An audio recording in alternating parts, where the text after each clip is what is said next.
নমস্কাৰ বন্ধুসকল, পুনৰবাৰ স্বাগতম জনাইছোঁ আমাৰ এই ইউটিউব চেনেলটোলৈ আৰু নতুন ভিডিঅ' এটা লৈ আপোনালোকৰ মাজলৈ পুনৰবাৰ উভতি আহিছোঁ। আৰু এই নতুন ভিডিঅ'টো আপোনালোকৰ মাজলৈ হ'ব যে যোৱাকালিৰ পৰা এখন নটিচ ছ'চিয়েল মিডিয়া বা আপোনালোকৰ চাৰিওপিনে চাৰ্কুলেট হৈ থকা দেখা গৈছে যে চাৰিওপিনে এখন নটিচ ওলাইছে যে সেই নটিচখননো কি আৰু সেই নটিচখন মতেনো আপোনালোকৰ এক্সাম ডেট কেনেকুৱা ধৰিব আৰু সেই ডেটতে যে এক্সাম হ'ব সেই হ'বনে নহয় সেই সকলো বিষয়ে আজিৰ ভিডিঅ'টোত আমি আলোচনা কৰিম। আৰু পৰীক্ষা হোৱাৰ সম্ভাৱনা আছেনে নাই এইটো বছৰতে বা আপোনালোকৰ এইটো মান্থত বা নেক্সট মান্থত, সেই সকলো বিষয়ে আজিৰ এই ভিডিঅ'টো আমি ডিটেইলত আলোচনা কৰিম। আৰু বন্ধুসকল, যদি এতিয়ালৈকে আপোনালোকে আমাৰ চেনেলটো ছাবস্ক্ৰাইব কৰা নাই তেনেহ'লে ছাবস্ক্ৰাইব কৰি লৈ ল'ব। আমি যিকোনো ধৰণৰ অফিচিয়েল নটিচবিলাক আমি আমাৰ চেনেলত ডিটেইলত আলোচনা কৰি আপলোড কৰোঁ। আৰু আমাৰ হোৱাটছআপ গ্ৰুপতো আপোনালোকে জইন হৈ ল'ব লাগে যদি আপোনালোকে প্ৰিপাৰেশ্যন কৰি আছে আপোনালোকৰ আগন্তুক হেল্থৰ এক্সাম আৰু আপোনালোকৰ আছাম ডাইৰেক্ট ৰিক্ৰুৱাৰমেণ্টৰ। তেনেহ'লে বলক বন্ধুসকল, আজিৰ এই ভিডিঅ'টো আমি পলম নকৰাকৈ আৰম্ভ কৰোঁ। সেই নটিচখননো কি আলোচনা কৰোঁ আৰু বাৰনো এক্সামটো কিয় পষ্টপন হৈছে সেই সকলো বিষয়ে আমি ভিডিঅ'টোৰ শেষত আমি আলোচনা কৰিম।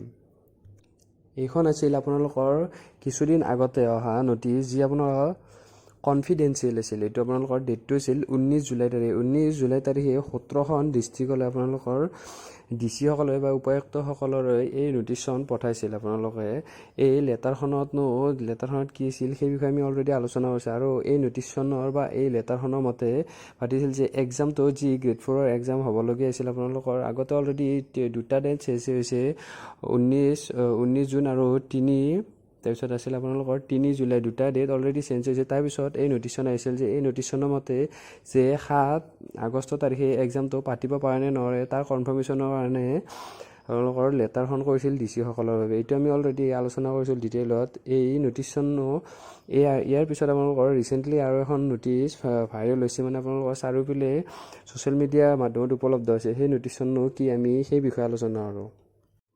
আৰু এই মেইন টপিকটো হ'ল যে এই নটিচখন আপোনালোকৰ যোৱাকালিৰ পৰা ছ'চিয়েল মিডিয়া মাধ্যমত আপলোড হৈ আছে, চাৰিওপিনে পোৱা গৈছে। আৰু এই নটিচখন আহিছিল আপোনালোকৰ এইখনো কনফিডেন্সিয়েল আছিল আৰু ডেটটো আছিল আপোনালোকৰ 22 জুলাই তাৰিখে।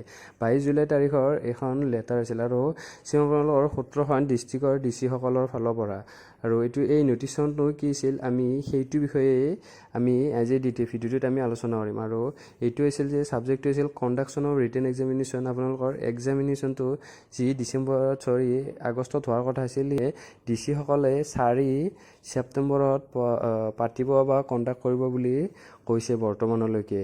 এইটো যে 4 ছেপ্টেম্বৰত হ'ব তাৰো খুব সম্ভৱ আপোনালোকৰ সম্ভাৱনা কমি গৈছে, যিহেতু ডেটটো অলৰেডি আমি 4টা ডেট অলৰেডি পালোঁ। 19 জুন, তাৰপিছত আছে আপোনালোকৰ 3 জুলাই, তাৰপিছত আহিল আপোনালোকৰ 7 আগষ্ট আৰু এতিয়া আহিছে 4 ছেপ্টেম্বৰ। এক্সামটো যে কণ্ডাক্ট হ'ব সেইটো চান্স কমি গৈ আছে। আৰু ইয়াৰ কেনেকুৱা ধৰণৰ হ'ব এইটো আমি ক'ব নোৱাৰিম কি হ'ব, এক্সামটো কেতিয়ালৈ কণ্ডাক্ট কৰিব। আৰু এইখনৰ মতে যে DHS তাৰপিছত DME সকলো ধৰণৰ যি আছিল ডিপাৰ্টমেণ্টবিলাক তাৰ এক্সামটো আপোনালোকৰ 4 ছেপ্টেম্বৰ তাৰিখে কণ্ডাক্ট কৰিব বুলি কৈছে। ছানডে হ'ব এক্সামটো, 4 ছেপ্টেম্বৰ কণ্ডাক্ট হ'ব বুলি বৰ্তমানলৈ আহিছে। বৰ্তমানলৈকে কোনো ধৰণৰ অফিচিয়েল সেনেকুৱা ধৰণৰ নটিচ অহা নাই। অফিচিয়েল নটিচ আহিলে আমি গম পাই যাম যে এক্সামটো আগষ্টতো হোৱাৰ সম্ভাৱনা এতিয়াও আছে, যিহেতু অফিচিয়েল নটিচ পোৱা নাই। এই দুখন আমি কনফিডেন্সিয়েল নটিচ পালোঁ। 19 জুলাইত এখন পালোঁ আৰু 22 জুলাইত এইখন আছিল। এই দুখন বৰ্তমানলৈকে অফিচিয়েল নটিচ কোনো ধৰণৰ অহা নাই, কনফিডেন্সিয়েল নটিচ বা লেটাৰ দুখন পাইছোঁ। আৰু আশা কৰোঁ যে আগষ্টতে ইয়াৰ এক্সামটো কণ্ডাক্ট হ'ব লাগে, যিহেতু আপোনালোকৰ এইফালে আছাম ডাইৰেক্ট ৰিক্ৰুৱাৰমেণ্টৰ এক্সামো হোৱাৰ কথা আছে আৰু অলৰেডি তাৰ অফিচিয়েল নটিচ আহি গৈছে। ইয়াৰ অফিচিয়েল নটিচ অহালৈকে আমি ৱেইট কৰিব লাগিব।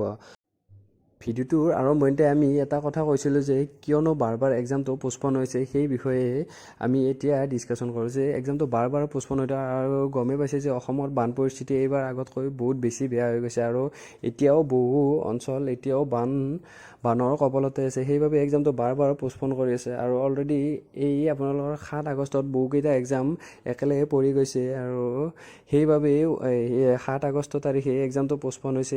ইয়াৰ বিভিন্ন ধৰণৰ কাৰণ আছে।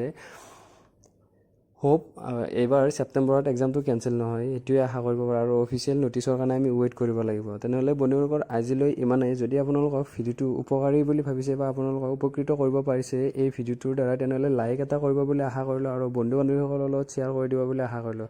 তেনেহ'লে নতুন ভিডিঅ' এটাৰ সৈতে আপোনালোকক